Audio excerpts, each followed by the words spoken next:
বিচারপতি অপসারণের ক্ষমতা কার হাতে থাকবে এ নিয়ে বিচার বিভাগ ও সংসদ মুখোমুখি হওয়ার কারণে সাংবিধানিক সংকট তৈরি হয়েছে, এমন অভিমত বিএনপি মহাসচিব মির্জা ফখরুল ইসলাম আলমগীরের।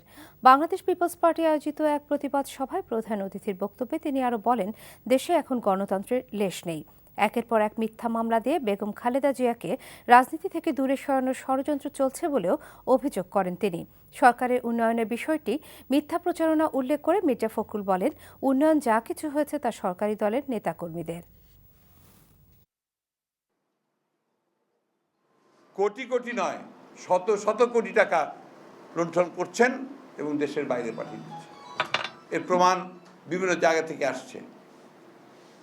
আজকে বাংলাদেশের সামনে যে সমস্যাগুলো তৈরি হয়েছে, সত্যিকার অর্থেই এটা অত্যন্ত একটা বড় রকমের রাজনৈতিক, অর্থনৈতিক এবং আজকে বিচার বিভাগ এবং পার্লামেন্টের মধ্যে যে বিরোধ সৃষ্টি হচ্ছে, সংকট সৃষ্টি হচ্ছে, তাতে সাংবিধানিক সংকট সৃষ্টি হওয়ার সুযোগ সৃষ্টি হয়েছে।